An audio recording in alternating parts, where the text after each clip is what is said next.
வணக்கம். இது பரதி ஊடகத்தின் இரவு நேர பிரதான செய்திகள். முதலில் தலைப்புச் செய்திகள்.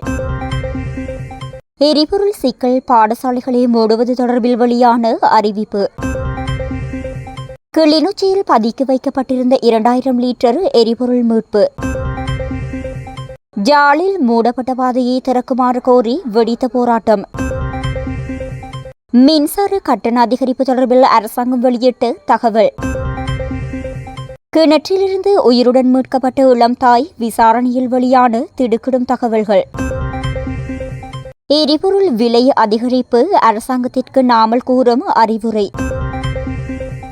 ஏப்ரலில் தடையின்றி எரிபொருள் விநியோகம், வெளியான அறிவிப்பு. இராணுவ நிலையங்களூடாக எரிபொருள் விநியோகம், ரவிகரன் எம்பி கடும் எதிர்ப்பு.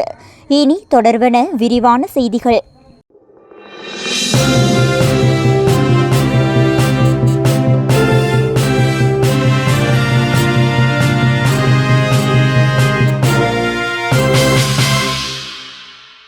நாட்டில் நிலவும் தற்போதைய சூழ்நிலையை கருத்தில் கொண்டு எரிபொருள் பயன்பாட்டை குறைக்க பாடசாலைகளை மூடுவது குறித்து அரசாங்கம் இதுவரை எந்த முடிவும் எடுக்கவில்லை என்று அமைச்சர் நலிந்த ஜாயதீச தெரிவித்துள்ளார். எரிபொருள் விலையுயர்வு குறித்து ஊடகங்களுக்கு விளக்கமளிப்பதற்காக நடைபெற்ற ஊடக சந்திப்பில் பங்கேற்ற போது அமைச்சர் இன்றைய தினம் இதனை தெரிவித்துள்ளார். மத்திய கிழக்கில் ஏற்பட்டுள்ள போர் பதற்றம் காரணமாக ஏற்பட்டுள்ள எரிபொருள் நெருக்கடியை சமாளிக்கும் வகையில் அரசு மற்றும் அரசாங்கத்தால் அங்கீகரிக்கப்பட்ட அனைத்து தனியார் பாடசாலைகளுக்கும் புதன்கிழமை விடுமுறை அறிவிக்கப்பட்டுள்ளது. இந்நிலையில் ஏப்ரல் 10ஆம் தேதியுடன் தவணைகள் முடிவடையவுள்ளதாகவும் அதுவரை புதன்கிழமைகளில் மட்டும் பாடசாலை இயங்காது என்றும் அமைச்சர் கூறியுள்ளார். சாதாரண தர மற்றும் உயர்தர பரீட்சைகளின் நிச்சயமற்ற தன்மையானது ஆசிரியர்களுக்கும் மாணவர்களுக்கும் மன அழுத்தத்தை ஏற்படுத்தியுள்ளதால் முடிந்தவரை வாரம் முழுவதும் 4 நாட்களும் பாடசாலைகள் நடத்த எதிர்பார்க்கப்படுவதாக அமைச்சர் மேலும் தெரிவித்துள்ளார்.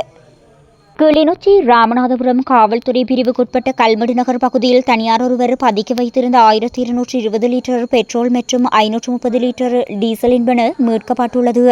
காவல்துறை புலனாய்வு பிரிவினருக்கு கிடைக்கப்பெற்ற ரகசிய தகவலுக்கு அமைவாக குறித்த பகுதியை சுற்றி வளைப்பு மேற்கொண்ட ராமநாதபுரம் காவல்துறையினர் பதுக்கி வைத்திருந்த எரிபொருளை பறிமுதல் செய்துள்ளதுடன் தொடர்புடைய சந்தேக நபரையும் கைது செய்துள்ளனர்.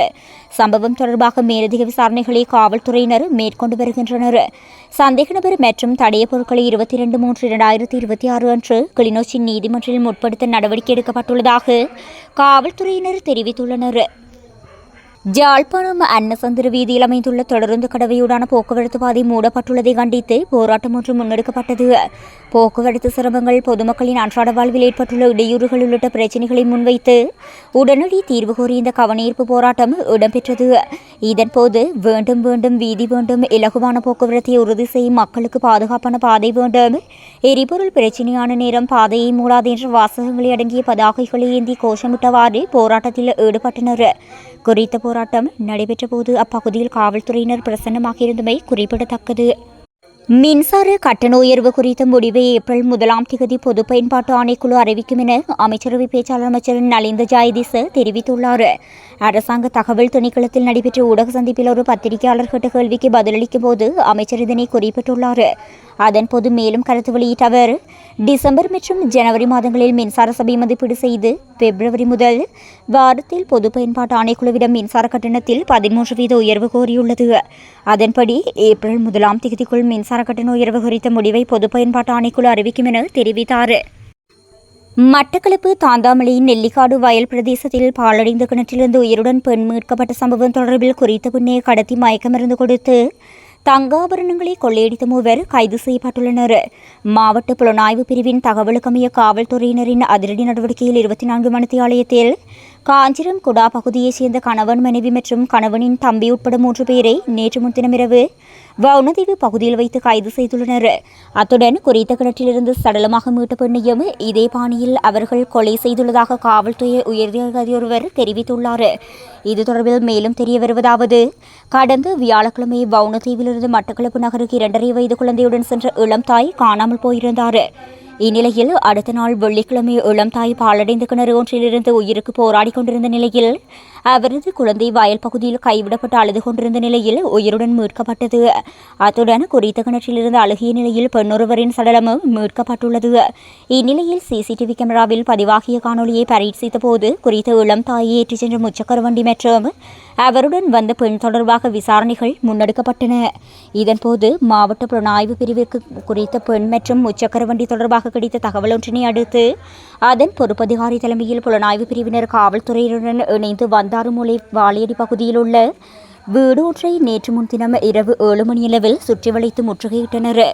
இதனை அடுத்து அங்கு ஒளிந்திருந்த வவுனதீவு காஞ்சிரம்குடாவைச் சேர்ந்த 26 வயதுடைய சோமசுந்தரம் சரளியாவை கைது செய்து விசாரணை மேற்கொண்டபோது குறித்த பெண்ணின் கணவரான காஞ்சிரம்குடாவை சேர்ந்த 34 வயதுடைய வெற்றிவேல் சதீஸ்வரன் அவரது தம்பியான 22 வயதுடைய வெற்றிவேல் தனோஜன் ஆகிய இருவரையும் வவுனதீவில் வைத்து கைது செய்ததுடன் மறைத்து வைக்கப்பட்டிருந்த கடத்தலுக்கு பயன்படுத்திய முச்சக்கர வண்டியை மீட்டனர். உலக சந்தை விலையை விட 45 டாலர்கள் அதிக விலைக்கு அரசாங்கம் தற்போது டீசலை கொள்முதல் செய்து வருவதாக நாடாளுமன்ற உறுப்பினர் நாமல் ராஜபக்ஷ குற்றம் சாட்டியுள்ளார். அதன்போது நட்பு நாடுகளுடன் பேச்சுவார்த்தை நடத்தி குறைந்த விலையில் எண்ணெயை கொள்முதல் செய்வது சாத்தியம் என்று அரசாங்கம் முன்பு கூறியிருந்தது என நாமல் சுட்டிக்காட்டியுள்ளார். அதன்படி அத்தகைய நட்பு நாடு ஏதேனும் இருந்தால் அவர்கள் பேச்சுவார்த்தை நடத்தி எண்ணெயை பெற முயற்சிக்க வேண்டும் என்றும் வலியுறுத்தினார். அத்தோடு தற்போது எதிர்க்கட்சிகளை அரசாங்கம் அவதூறு செய்வதன் மூலம் மக்களின் பிரச்சினைகள் தீர்க்கப்படாது என்று நாமல் ராஜபக்ஷ சாடியுள்ளார். இலங்கையில் எதிர்வரும் ஏப்ரல் மாதத்தில் எரிபொருள் விநியோகத்தில் எவ்வித தடைகளும் ஏற்படாது என இலங்கை பெட்ரோலிய கூட்டுத்தாபனத்தின் தலைவர் டிஜி ராஜகருணா தெரிவித்துள்ளார். அடுத்த மாதம் முழுவதும் தடையின்றி எரிபொருளை விநியோகிப்பதற்கான அனைத்து ஏற்பாடுகளும் பூர்த்தி செய்யப்பட்டுள்ளதாகவும் பொதுமக்கள் இதுகுறித்து அச்சமடைய தேவையில்லை எனவும் அவர் மேலும் சுட்டிக்காட்டினார்.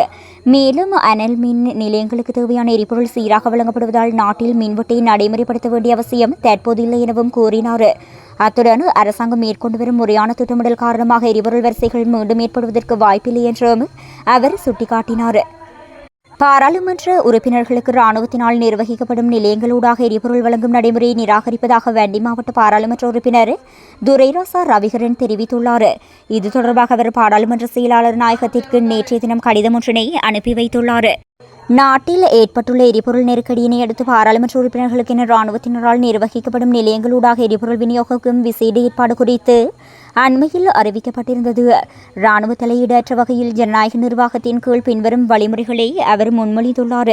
பொதுமக்கள் பயன்படுத்தும் சாதாரண எரிபொருள் நிரப்பு நிலையங்களிலேயே விரைவு குறிமுறையூடாக நாடாளுமன்ற உறுப்பினர்களுக்கான ஒதுக்கீட்டை வழங்க அனுமதித்தல், இராணுவ தலையீடு என்று இலங்கை போக்குவரத்து சபை அல்லது ஏனைய அரசு நிறுவனங்களூடாக விநியோகத்தை மேற்கொள்ளல், பல்வேறு சமூகங்களின் உணர்வுகளையும் மதிக்கின்ற நடைமுறைக்கு சாத்தியமான ஒரு மாற்று வழிமுறை அரசாங்கம் உடனடியாக நடைமுறைப்படுத்த வேண்டும் என பாராளுமன்ற உறுப்பினர் ரவிகரன் சுட்டிக்காட்டினார்.